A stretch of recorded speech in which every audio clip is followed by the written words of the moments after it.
하나님의 뜻을 구하며 하나님의 신실하심을 믿지만 이 상황들이 길어지다 보니까 우리의 마음속에 마음이 점점 무거워져 가고 하나님의 뜻이 어디 있는지 잘 모르겠는 것 같습니다.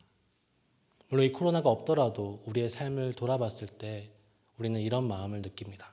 코로나가 없더라도 우리 삶에 있는 고난과 고통과 아픔 속에서 그리고 그것을 위해서 계속 기도하며 간구하였지만 그 고난과 아픔이 여전히 우리 앞에 있는 것을 보면서 겪으면서 눈으로 경험하면서 우리는 혹 우리의 믿음과 우리의 마음의 온전함들을 상실하게 될 때가 있는 것 같습니다. 우리에게 분명한 구원의 소망이 있고 우리가 안에 예수 그리스도께서 살아계시기 때문에 우리는 그 구원을 지금도 향유하며 살아가고 있지만 우리가 당하는 현실 속에 있는 아픔과 고통은 우리를 힘들게 하는 것입니다. 그렇기 때문에 우리는 믿음을 가지고 그럼에도 불구하고 이 고난을 이겨내고 그럼에도 불구하고 이 고난을 감내하라고 배웠습니다. 그런데 오늘 우리가 읽은 이 골로새서 1장 24절부터 29절의 말씀, 특히 24절의 말씀은 사뭇 우리에게 충격으로 다가오는 말씀인 것 같아요. 왜냐하면 바울은 고난에도 불구하고 기뻐한다가 아니라 나는 고난을 기뻐한다라고 이야기하고 있기 때문입니다. 내가 고난을 당하고 있지만 내가 구원의 소망이 있기 때문에 이것을 버티고 버텨서 나는 버틸 수 있다라고 이야기하는 것이 아니라 내가 지금 나에게 주어진 내 삶 가운데 허락된 이 고난을 나는 기뻐한다라고 이야기하고 있기 때문입니다. 말씀드렸지만 이것은 영원한 소망이 있기 때문에 고난을 버틸 수 있다라는 그 말을 한참은 넘어서는 말이에요. 힘듦과 어려움 속에서 믿음으로 말미암아 버티는 것도 대단한 믿음인데 이제 오히려 그 고난을 즐거워하고 그 고난을 기꺼이 받겠다라고 바울 사도는 이야기하고 있다는 말입니다. 우리 24절을 다시 한번 보겠습니다. 우리 24절 상반절을 먼저 보겠습니다. 함께 읽겠습니다. 나는 본문 계속 띄워주셔요. 여기서 이 본문 약간 헷갈리는 문장입니다. 너희를 위하여 받는 괴로움을 기뻐한다. 우리가 쉽게 읽기는 이렇게 읽으실 것 같아요. 골로새 교회 혹은 교회 공동체 때문에 받는 괴로움들을 나는 기뻐한다. 이렇게 읽으실 것 같아요. 근데 본문의 진짜 의미는 그것이 아니라 바울 자신이 당하는 모든 괴로움들, 교회 공동체를 위한 괴로움뿐 아니라 인생에서 당하는 모든 괴로움을 포함해서 모든 괴로움을 기뻐한다고 말합니다. 내가 교회들을 위해서, 너희들을 위해서 내가 지금 당하고 있는, 내가 지금 인생 가운데 당하고 있는 모든 괴로움을 기뻐한다 라고 말하고 있는 것이에요. 이해되시죠? 그러니까 내가 내 형제를 위해 사랑하며 섬기며 봉사하며 당하는 괴로움을 기뻐한다고 이야기하는 것이 아니라 그것을 넘어서, 그것뿐 아니라 그것을 넘어서 내가 인생에서 당하는 고통, 질병, 아픔, 이 코로나와 같은 이 상황들, 이것을 말미암아 내 삶에 너무나 힘듦과 아픔이 있는 이런 상황들조차도 나는 기뻐한다라고 말하고 있다는 것이에요. 굉장히 놀라운 말입니다. 굉장히 놀라운 선포인 것 같아요. 바울은 삶 속에서 괴로움 당하는 것을 피하려고 하지 않는다는 겁니다. 고난을 기뻐한다는 것은 내가 당하는 그 괴로움들을 기꺼이 마주하고 그것을 당하겠다라고 이야기하고 있어요. 왜 그럴 수 있을까요? 왜 그 고난을 기꺼이 당할 수 있을까요? 기뻐할 수 있을까요? 그것은 바로 그 고난이 교회를 위한 것이기 때문이라고 말합니다.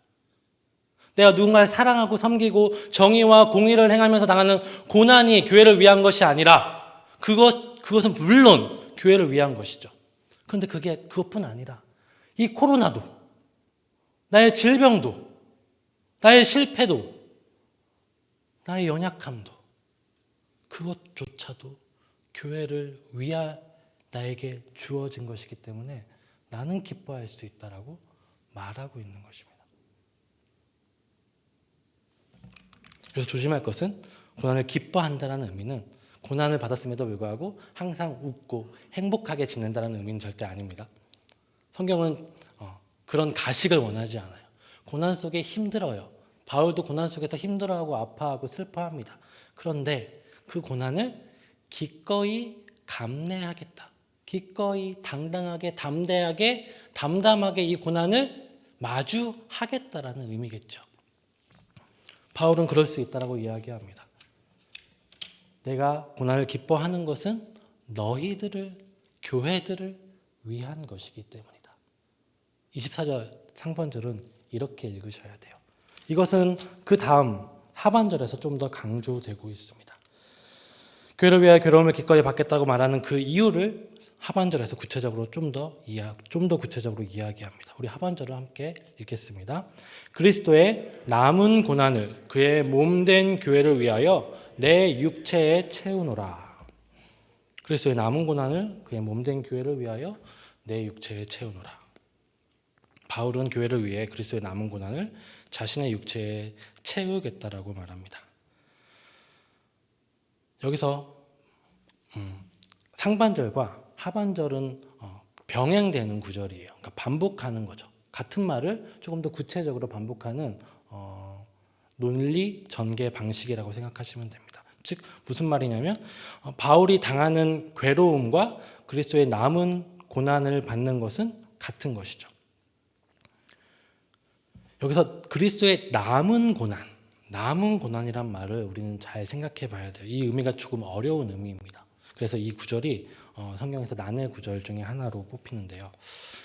그리스도의 남은 고난이란 말은 그리스도의 고난이 불충분했다라는 의미는 절대로 아닙니다. 무슨 말이냐면 그리스도의 십자가의 대속의 공로가 부족하기 때문에 바울이 그 부족한 부분을 채워야 한다라고 말하는 것은 절대로 아니에요. 그렇게 말하면은 정말 심각한 이단이죠. 바울은 교회에서 배척당했을 것입니다. 왜냐하면 그게 아닌 줄 아는 이유는 이미 앞에서 바울은 그리스도의 단번에 죽으심으로 말미암아 십자가의 공로로 말미암아 우리가 원수되었던 우리가 하나님과 화목되었다고 이미 얘기하고 있기 때문이에요. 예수님의 그 죽으심으로 이제 우리는 구원을 얻게 되었어요. 하나님과 원수였던 우리가 이제 어떻게 되어서 하나님의 자녀가 되었고 하나님과 화목함을 누릴 수 있게 되었어요. 그리고 우리에게 하늘에 속한 그 소망을 가질 수 있게 되었죠. 우리가 그 하늘에 속한 그 소망을 가질 수 있게 되었어요. 영광의 소망을 가질 수 있게 되었어요. 바울은 분명히 그것을 이야기하고 있습니다. 여기서 또 고난으로 번역된 헬라가 또 나오는데요. 플립시스라는 단어는 십자가의 고난에 단 한 번도 사용된 적이 없어요. 플립시스라는 고난이라는 이 단어는 성도가 당하는 고난에 사용된 단어예요. 즉 여기서 남은 고난이라는 말은 그리스도의 십자가의 대속의 공로가 부족해서 당하는 고난을 말하는 것이 아니라 24절 상반절에서 이야기했던 것처럼 우리가 이 땅에서 당하게 될 고난을 의미한다고 보는 것이 옳은 것 같아요. 생각해 볼게요. 그리스도께서 고난을 받으셨어요. 십자가에 죽으셨고 성육신하셨어요. 왜 고난을 받으셨나요?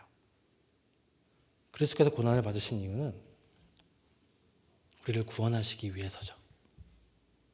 힘이 없으셔서, 그리스도께서 능력이 없으셔서, 그리스도께서 뭔가 죄를 지으셔서 고난을 받으신 것이 아니라 그리스도의 고난은 힘이 있으시고 능력이 있으시고 죄가 없으심에도 불구하고 우리의 죄를 해결하시기 위해서, 우리를 구원하시기 위해서 자발적으로 기꺼이 당하신 고난입니다. 그렇죠.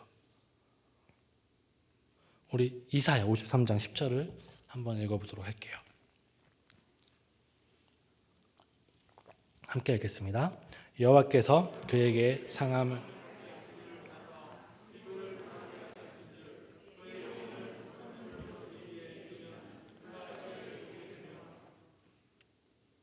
다음 절에 넘어가시면 됩니다. 네.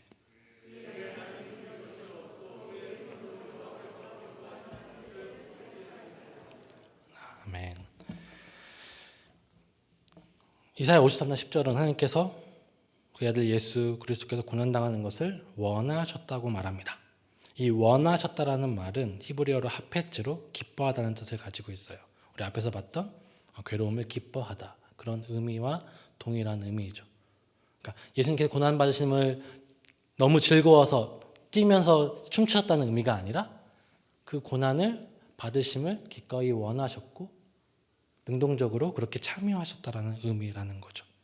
어쩔 수 없이 고난을 받게 하신 것이 아니라 우리들을 구원하시기 위해 자신의 아들을 독생자를 고난 가운데 내어주는 것을 아까워하지 않으셨고 거절하지 않으셨다라는 의미죠. 분명히 슬퍼하셨음을 우리는 알 수 있지만 말입니다. 네, 고난 받는 것이 자신의 독생자, 자신의 본체인 그 예수 그리스도를 고난 받게 하는 것을 기뻐 뛰며 춤출 수는 없는 문제잖아요. 그러나 그럼에도 불구하고 정말 힘든 그 일들을 우리의 구원을 위해 기꺼이 기뻐하며 내어주셨다는 것이 이사야 53장 10절의 말씀이라는 겁니다.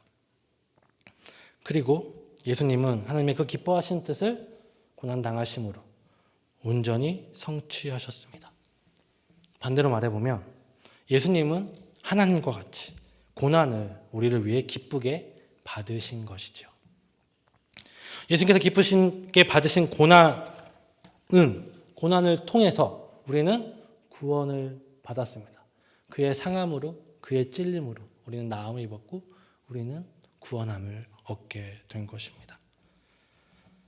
예수님은 구원을 온전히 이루셨습니다. 그렇죠. 단번에 죽으심을 하니까 화목함을 우리에게 허락하셨어요. 죽으심으로 말미암아 우리가 하나님의 백성됨을 허락해 주셨고 우리가 하나님 나라의 천국을 얻게 해 주셨습니다. 성경은 그것을 분명히 선포합니다. 그런데 우리는 여전히 생각하고 있잖아요. 아직 우리에게 남아있는 고난이 있어요. 그렇죠? 내 안에 예수 그리스도에서 계심으로 말미암아 내가 예수 그리스도를 믿고 영접함으로 말미암아 내 삶 가운데 나의 실종 가운데 하나님 나라가 시작되었잖아요. 누구도 거부하지 못하고 누구도 부인하지 못할 고백들을 우리는 할 수 있어요. 그렇죠? 여러분 하나님 나라에 살고 계십니까?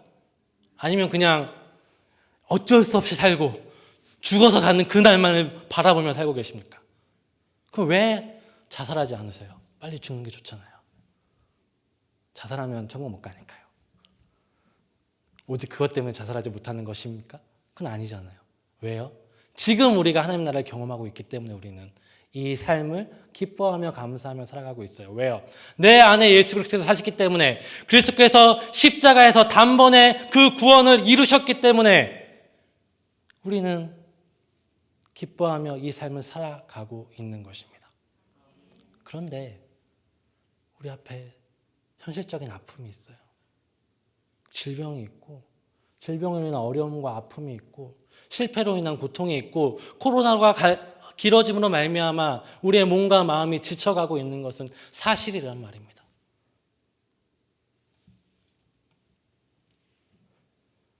우리에게 구원이 이루어졌는데 아직 이루어져야 될 구원이 남아있다는 말이죠. 이것을 성경은 이미와 아직 우리 구원의 현재 모습으로 표현하고 있습니다. 오늘 본문도 우리 안에 계신 그리스도 그리고 영광의 소망 그리스도 이렇게 구분해서 이야기해주고 있어요.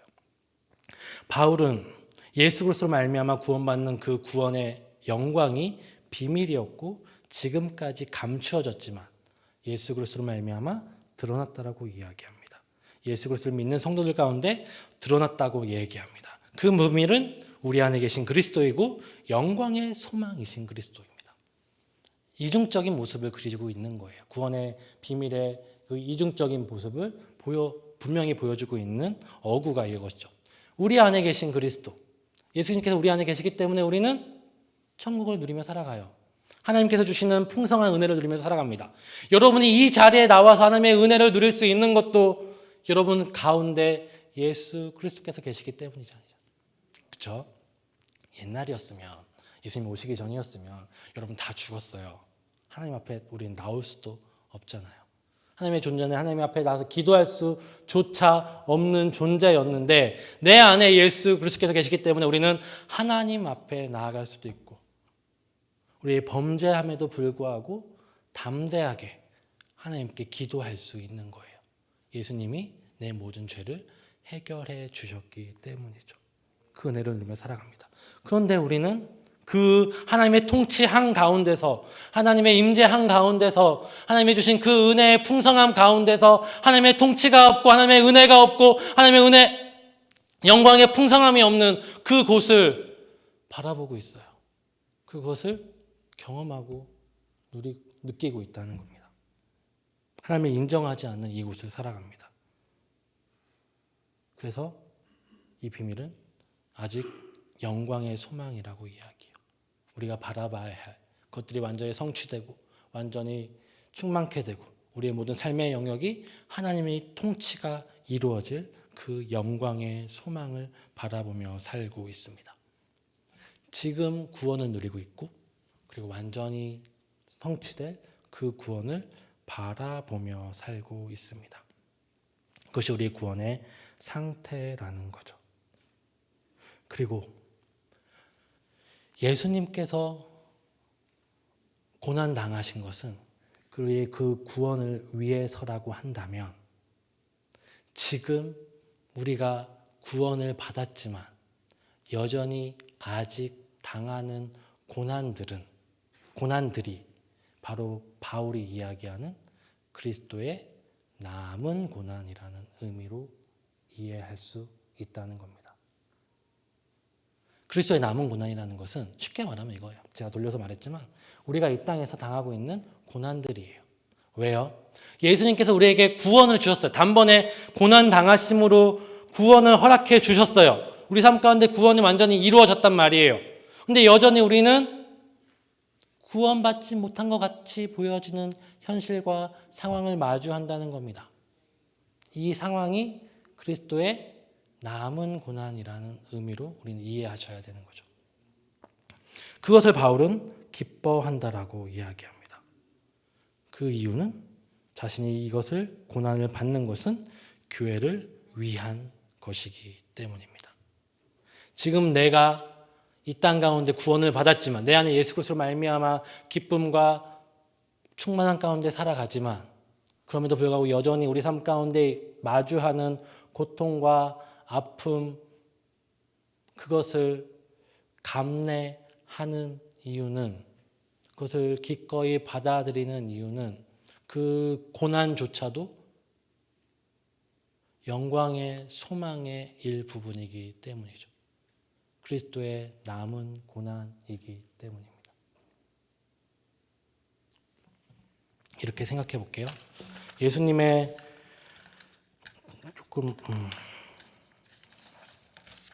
예수님을 한번 생각해 보도록 하겠습니다. 예수님은 안식일에 치유하셨어요. 병자를 치료하셨죠. 그렇죠? 왜 안식일에, 굳이 안식일에 병자를 치유하셨을까요?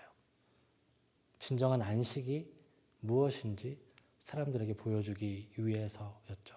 진정한 구원이 무엇인지 사람들에게 보여주기 위해서 의도적으로 안식일날 병자를 치유하셨어요. 그런데 예수님은 안식일에 진정한 안식을 보여주셨기 때문에 고난 당하셔야 됐습니다. 박해를 당하셔야 됐죠. 이것은 우리에게 적용해 보면 우리가 이 세상 가운데서 그리스도인으로 살아가기에 당하는 고난과 연결되는 부분이에요. 그렇죠? 내가 예수님의 말씀대로 살기 때문에, 내가 예수 그리스도의 뜻대로 살기 때문에 우리는 이 땅 가운데서 고난을 당합니다. 예수님이 하나님의 그 뜻을 보여주시기 위해서 고난을 당하셨던 것처럼 우리도 그렇게 고난을 당하는 것이죠.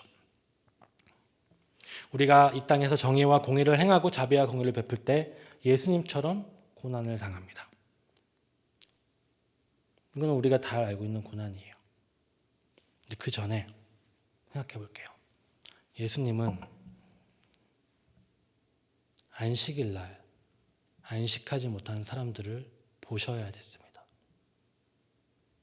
예수님이 안식일날 치유하시기 이전에 예수님은 안식일날 안식하지 못하고 슬퍼하고 아파하는 사람들과 함께 울고 계셨고 함께 아파하셨습니다. 예수님은 인간이 되셔서 인간이 당하는 괴로움과 슬픔과 고통을 당하셔야 됐고 그 고통과 아픔 가운데 함께 계셔야 됐습니다. 우리가 이 세상 가운데 당하는 그 괴로움과 고통이죠.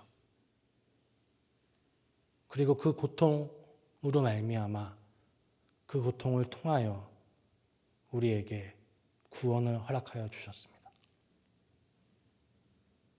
우리에게 그리스도의 남은 고난이 왜 하나님의 영광의 소망이 되는지를 알게 해주는 단면인 것 같습니다. 우리가 지금 당하고 있는 이 세상 가운데 죄악 때문에 아직 하나님 나라가 이루어지지 않는 그 땅 가운데서 당하는 고난과 아픔은 어쩔 수 없이 당하고 그냥 버티고 인내해야 하는 고난이 아니라 영광의 소망의 일부분이라는 사실을 예수님의 삶을 통해서 보여주고 있다는 겁니다. 그리고 바울은 그렇기 때문에 기꺼이 나는 이 고난을 기뻐하고 내 육체에 채우겠다라고 이야기할 수 있는 것이죠.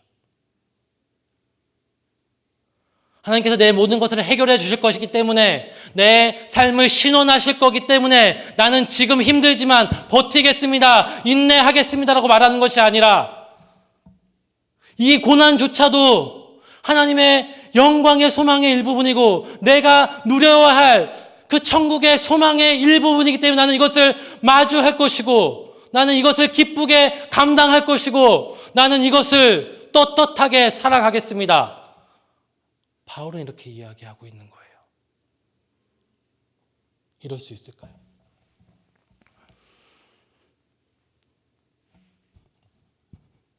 바울의 힘으로 안 되겠죠. 분명 29절에 바울은 이렇게 말합니다. 내 속에 역사하시는 이의 역사함을 따라 내가 힘을 다하여 수고하노라.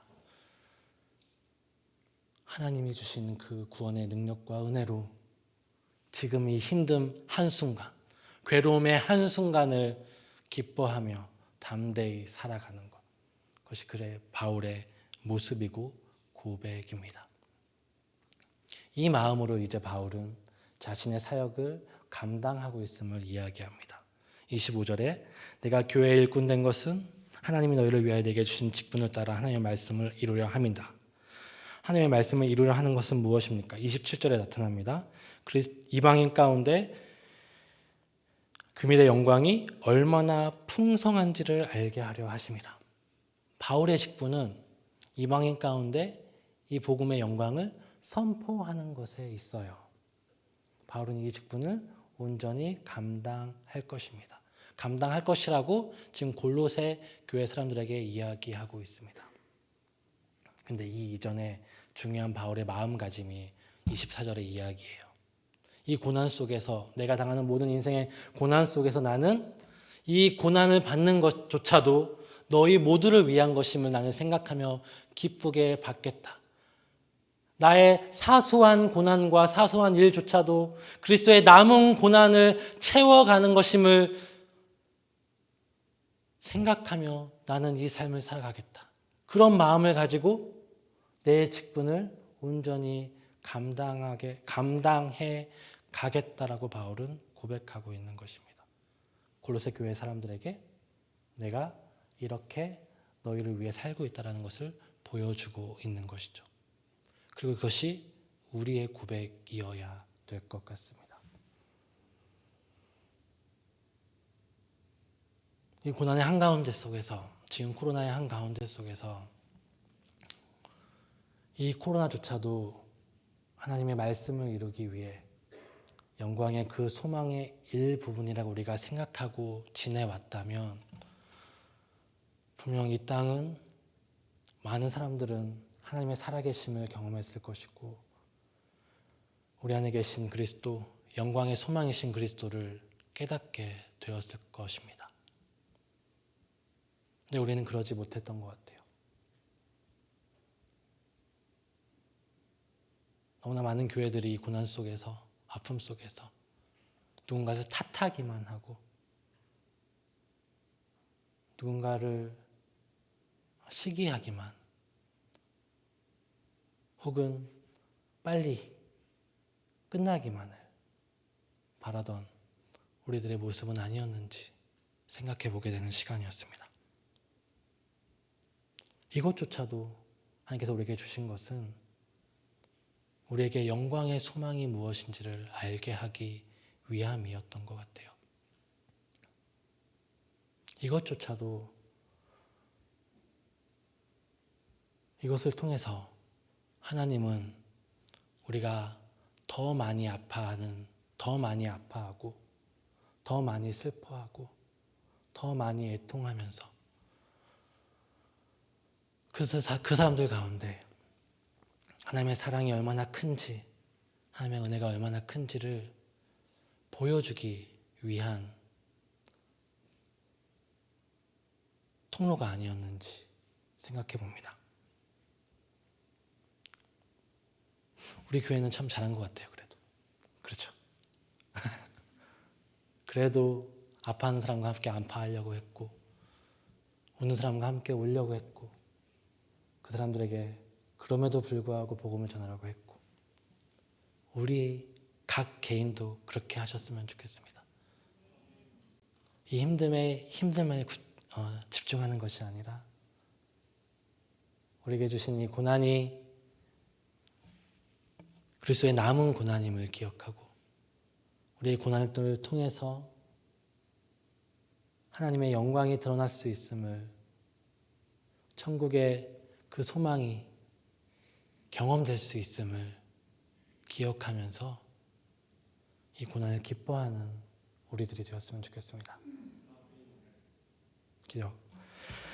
네, 그런 우리의 삶을 통해서, 그런 우리들의 모습을 통해서 세상은 하나님을 알 것입니다. 기도하겠습니다.